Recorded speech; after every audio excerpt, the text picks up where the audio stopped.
તારીખ 12/8/25 રોજ Talala police station વિસ્તારમાં એક કૃષ્ણા ફાર્મ હાઉસ આવેલું છે. એ કૃષ્ણા ફાર્મ હાઉસમાં ધ્રુવરાજસિંહ રામચંદ્રસિંહ ચૌહાણ, તેના ડ્રાઈવર તરંગ અને એના કુટુંબી ભાઈ રાજેન્દ્રસિંહ આ લોકો ત્યાં રોકાયેલા હતા. અને એ લોકો ગઈકાલે આશરે 11:30ની આસપાસ સોમનાથ મંદિર દર્શન કરવા માટે જવા માટે નીકળ્યા. એટલે એ લોકો ચિત્રોડ ફાટક તરફ આગળ વધી રહ્યા હતા. એ અરસામાં સામેથી એક બ્લેક કલરની એક ફોર્ચ્યુનર ગાડી, જે નંબર પ્લેટ વગરની હતી, એ આવી અને સીધી આ લોકોની ગાડીમાં, આમની જે કિયા ગાડીમાં આગળના ભાગેથી જોરદાર ટક્કર મારી. તેમજ ટક્કર વાગતા આ જે ધ્રુવરાજસિંહ છે પોતે જ ગાડી ચલાવતા હતા, એમણે એનાથી બચવા માટે ગાડી પાછળ લીધી. તો પાછળથી એક ક્રેટા બ્લેક કલરની હતી, એણે પણ પાછળથી ટક્કર મારી. એમ આમની ગાડીને આગળ પાછળથી જોરથી ટક્કર મારી અને રોડની સાઈડમાં ઉતારી દીધી. ત્યારબાદ આ જે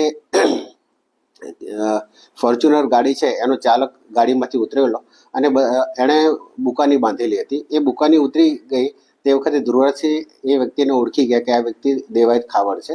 અને એની સાથે બંને ગાડીમાંથી આશરે 12 થી 15 જણા બુકાની બાંધેલા હતા, તમામ ઉતર્યા અને બધા લોખંડના પાઇપ વડે આ ધ્રુવરાજસિંહને શરીરે આડેધડ માર માર્યો. તેમજ તેની ગાડી હતી એને પણ એમણે તોડી નાખી, નુકસાન કર્યું. ત્યારબાદ આ જે ધ્રુવરાજસિંહ પાસે એક એણે ગળામાં સોનાનો ચેન અને લોકેટ હતું તે પણ એમણે ઝૂંટવી લીધું. તેમજ ગાડીમાં 42,000 રૂપિયા રોકડા હતા, એ પણ તેમણે ઝૂંટી લીધા. તેમજ આ જે બનાવ એની સાથે બન્યો એની ફરિયાદ ન કરે એના માટે એને ધમકી આપી અને રિવોલ્વર બતાવી અને જાનથી મારવાની ધમકી આપી.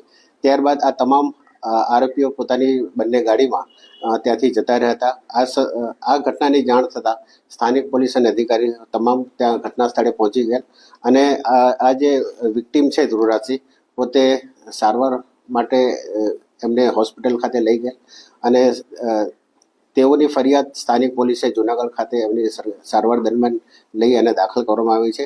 જે ફરિયાદ તાલાળા પોલીસ સ્ટેશન ખાતે BNSની જુદી જુદી કલમો હેઠળ દાખલ કરવામાં આવી છે, જેમાં BNSની કલમ 109, 311, 189(2), 191(2), 191(3), 190 તેમજ આર્મ્સ એક્ટ મુજબ પણ એમના વિરુદ્ધમાં ગુનો દાખલ કરવામાં આવે છે. હાલમાં દેવાયત ખાવડ અને એમની સાથેના કુલ 12 થી 15 જણા જે ઈસમો છે તેના વિરુદ્ધમાં તાલાલા પોલીસ સ્ટેશનમાં ગુનો દાખલ કરવામાં આવે છે. આ જે આરોપીઓ નાસી ગયેલ છે એની શોધખોળ હાલ ચાલુ છે, જેની શોધખોળ અને ધરપકડ માટે હાલમાં LCBની, SOGની તથા સ્થાનિક પોલીસની અલગ અલગ ટીમો કાર્યરત છે. તેમજ જુદા જુદા CCTVના આધારે તેમજ ટેકનિકલ સર્વેલન્સ તેમજ હ્યુમન ઇન્ટેલિજન્સના આધારે હાલ આરોપીની શોધખોળ ચાલુ છે. આ ગુનાની તપાસ હાલ તાલાળા PI ચલાવી રહેલ છે.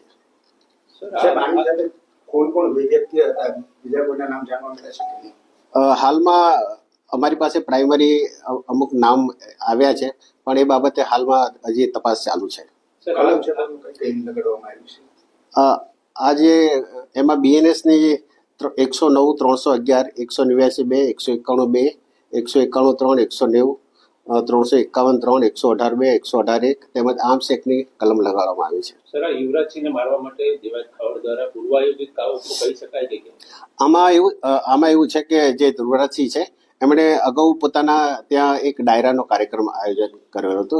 એ ડાયરાના કાર્યક્રમમાં આ દેવાયત ખાવડને આવવાનું હતું, પણ કોઈ કારણોસર તે ત્યાં ગયેલ નહીં અને એના જે 8 લાખ રૂપિયા એમણે અગાઉ લઈ લીધેલા હતા અને એ બાબતે એમને અગાઉ બોલાચાલીને માથાકૂટ થઈ હતી, એનું મન દુઃખ રાખ્યું હતું. અને આ ધ્રુવરાજસિંહ હાલ અહીંયા સાસણમાં પોતે આવ્યા છે. એ બાબતની આ લોકોને માહિતી મળી, એ અનુસંધાને એમણે એની રેકી કરી અને તપાસ કરી અને એ લોકો ઇરાદાપૂર્વક પોતે કાવતરું રચી અને અહીંયા એને મારવા માટે આવેલા અને એમણે આ ઘટનાને અંજામ આપીને પોતે હાલ ફરાર થઈ ગયેલ છે. સર, આ પૂર્વાયોજિત કાવતરું હતું તો આમાં 307 કલમનો ઉમેરો થઈ શકે છે?